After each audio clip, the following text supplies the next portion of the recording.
welcome to Edison Open House Transport Futures 2021. In this session, we're going to be showcasing a company that works with two wheels, not four. That's PIERER Mobility, Europe's leading manufacturer of powered two-wheelers, including e-cycles. With me is Executive Board Member Hubert Trunkenpolz. Hubert, welcome. Hello. Now, would you like to take me through the company? Just tell us about PIERER. So, as you already were saying, we understand ourselves as the leading European powered two-wheeler group. And everything started many years ago as a motorcycle company, better known under the name KTM or the brand KTM. And KTM for sure is still the most popular and biggest part of our business. But just to introduce some key figures to the company, the last year we ended up with 1.5 billion of revenues. We sold more than 320,000 powered two-wheelers. This is also including e-bicycles and of course motorcycles and motorcycles with electric drive.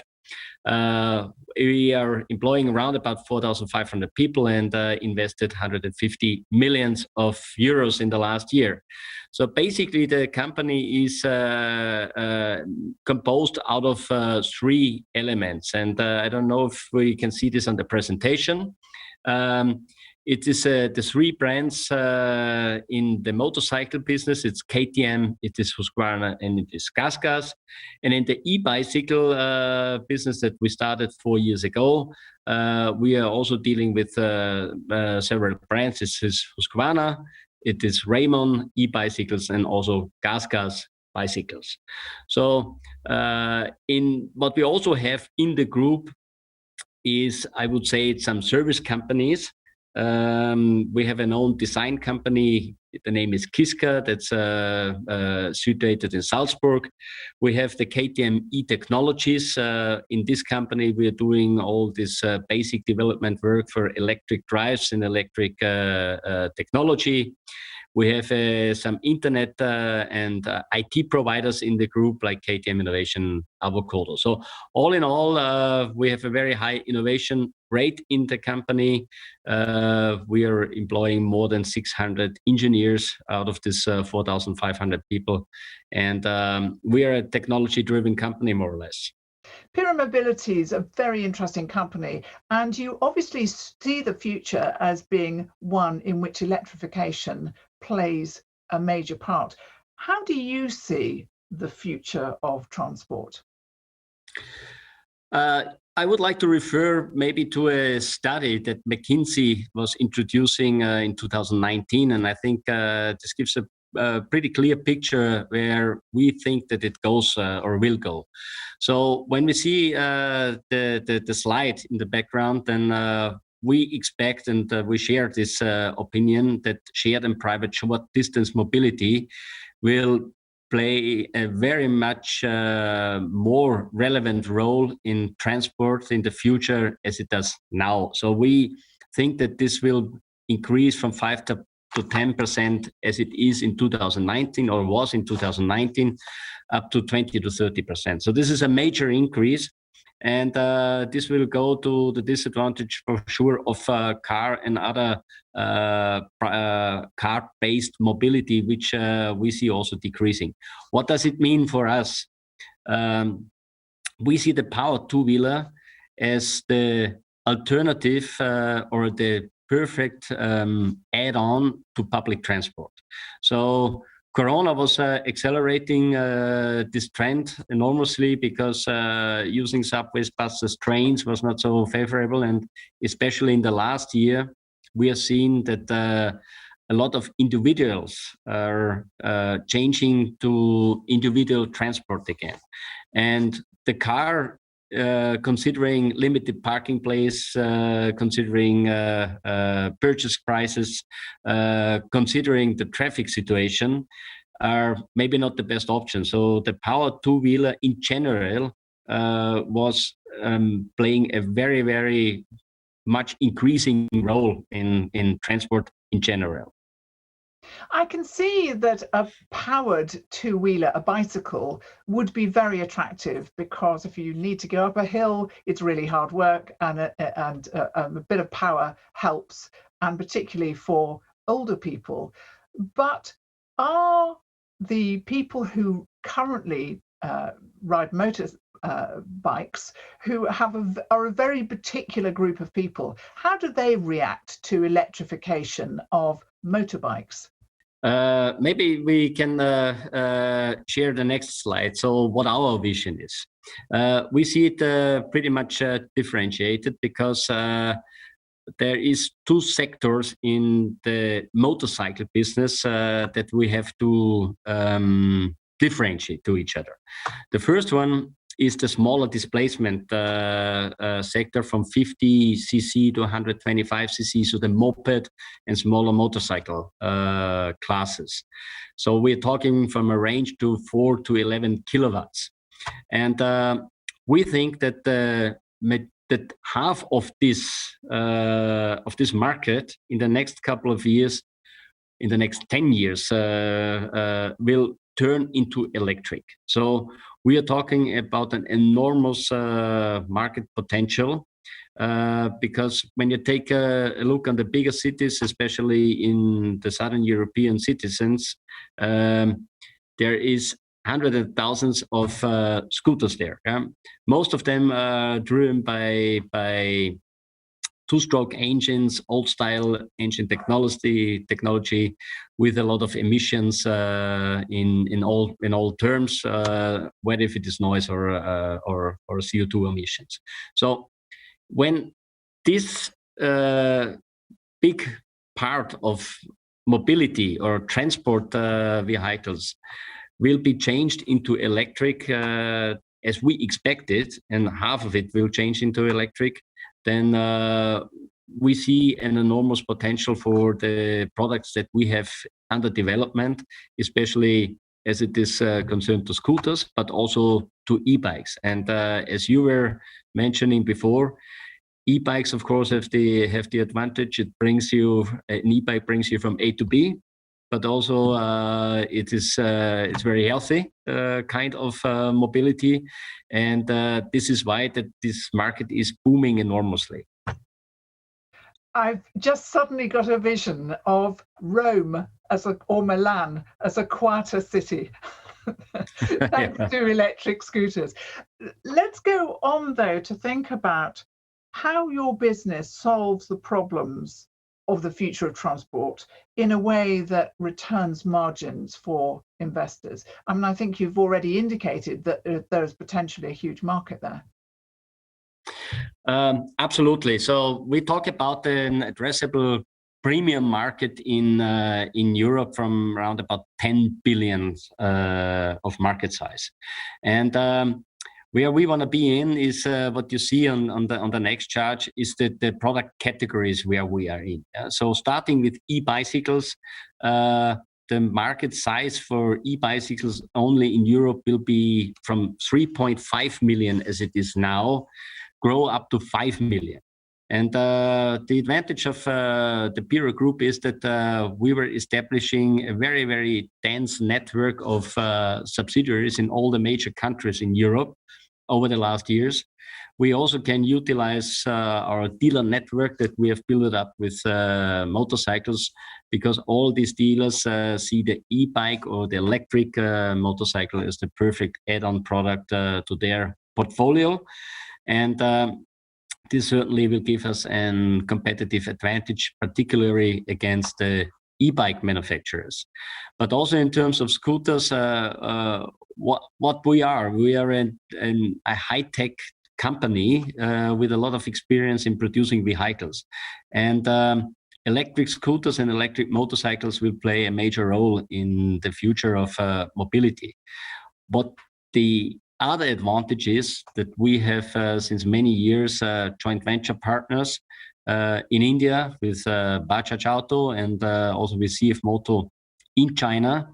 And with this joint venture partners, we will share platforms, technology platforms, in order to increase volumes of electric scooters and electric motorbikes, but also to, of course, utilize the very competitive production environment, for example, in India. And if you take a look on a global outlook, so the electrification of transport in India and in China is a super high important topic. So the governments there are very keen to really reduce CO2 emissions significantly.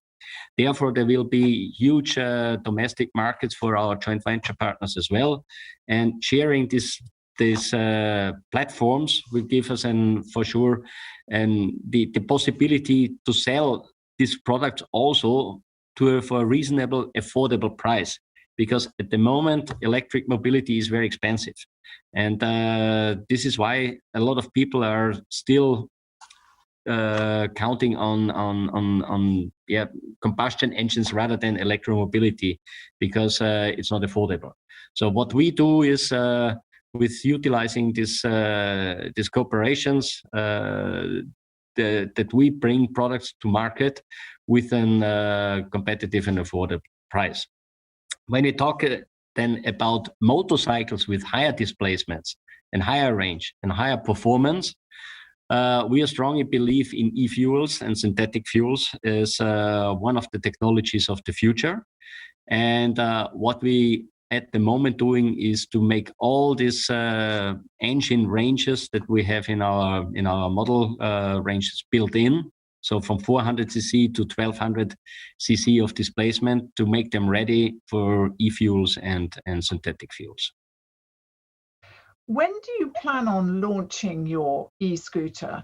And is there going to be an issue about regulation? Because at the moment, a lot of e-scooters in a lot of territories are not regulated, and they're causing it in some cities, I think of Paris in particular, as being a bit of a menace, and they're going to have to be regulated. Does that affect your sales and your launch? Whether the sales nor the launch. We will introduce the e-scooter end of Q1, beginning of Q2 next year. So there will be start of production, and the first e-scooters will be delivered to dealerships and then to customers. The second part of your question is a very important one, because all our products for sure will 100% be compliant with EU regulations and ISO norms. So therefore, we have a really high focus on it to really make it fit also to the existing driving license categories in Europe. And the products will be featured with all the necessary safety and other compliant necessary tools to bring them in safely to market, and also safe to have a safe product for the consumers. I think we were worried more about the drivers than about your product. I think it's those who drive e-scooters that can sometimes be the issue. But let's go back to a question that we hinted at before, is the electrification of motorcycles. Now, as I suggested, the people who currently own and use motorcycles are perhaps, I mean, maybe I have this wrong, but perhaps the most keen on petrol engines. They have a very particular feeling about their bikes.